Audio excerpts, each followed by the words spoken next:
এই ইস্যুটিকে ঢাকা দেয়া যাবে না। বাংলাদেশ একটি স্বাধীন সার্বভৌম রাষ্ট্র। এই বাংলাদেশের স্বাধীনতা সার্বভৌমত্বকে কখনোই হুমকির দিকে ঠেলে যেতে দেব না, কখনোই প্রশ্নবিদ্ধ হতে দেব না। আমাদের ইসলামের তাহযীব তামাদ্দুনকে কখনো আমরা হুমকির মুখে ঠেলে দেব না। অন্তর্বর্তী সরকারকে রাষ্ট্র পরিচালনার দায়িত্ব দেওয়া হয়েছে অস্থায়ীভাবে, স্থায়ীভাবে নয়। বাংলাদেশে জাতিসংঘের মানবাধিকার কমিশনের কার্যালয় স্থাপনের সিদ্ধান্তকে প্রত্যাহার করতেই হবে। যদি না করেন প্রয়োজনে কাফনের কাপড় নিয়ে রাস্তায় নামতে বাধ্য হব। এই কার্যালয় স্থাপনের সিদ্ধান্ত মানি না। আমরা লড়াই করব, সেই লড়াইয়ে কারা কারা আসতে প্রস্তুত।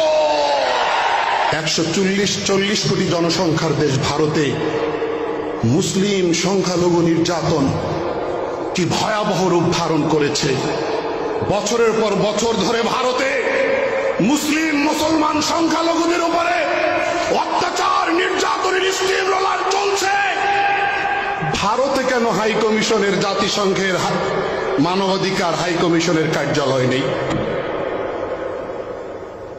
জাতিসংঘের সর্বোচ্চ সিনেটের 5 সদস্যের 1 সদস্য হলো চীন।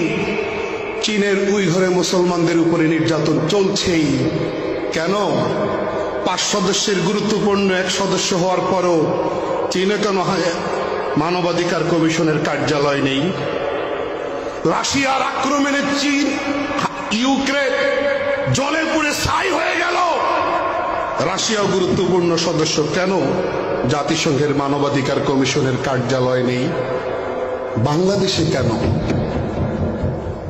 অন্তর্বর্তী সরকারকে রাষ্ট্র পরিচালনার দায়িত্ব দেওয়া হয়েছে অস্থায়ীভাবে, স্থায়ীভাবে নয়।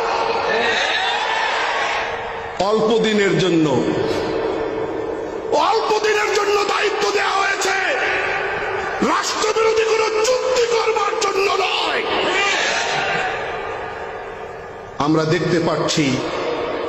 আমরা দেখছি কিছু কিছু এজেন্ডা চাপিয়ে দিতে চাচ্ছেন।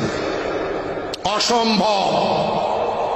পশ্চিমা কোন সংস্কৃতি, পশ্চিমা কোন ভাবধারা এদেশে চাপিয়ে দেওয়ার চেষ্টা করবেন না। বাংলাদেশে জাতিসংঘের মানবাধিকার কমিশনের কার্যালয় স্থাপনের সিদ্ধান্তকে প্রত্যাহার করতেই হবে।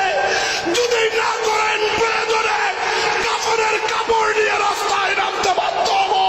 এই কার্যালয় স্থাপনের সিদ্ধান্ত মানি না। আমরা লড়াই করব, সেই লড়াইয়ে কারা কারা আসতে প্রস্তুত। বাংলাদেশে চাঁদাবাজি, টেন্ডারবাজি, ছিনতাই, রাহাজানি বাংলাদেশে চলতে পারে না। এসব অন্যায় অনাচারের সাথে কারো কোনো সংশ্লিষ্টতা থাকতে পারে না। আমরা যথাযথ জায়গায় বলবার চেষ্টা করি। শুধু আমরা রাজনৈতিক বড় দল, রাজনৈতিকভাবে বড় সংগঠন এরকম তৃপ্তির ঢেকুর তুলবেন না। প্রত্যেক দলের দায়িত্ব নিজ নিজ দলের প্রতিটি শাখাকে, প্রতিটি ডিপার্টমেন্টকে নিয়ন্ত্রণ করা। আমরা আশা করছি সবাই নিজ নিজ জায়গা থেকে দায়িত্বটা যথাযথভাবে পালন করবে।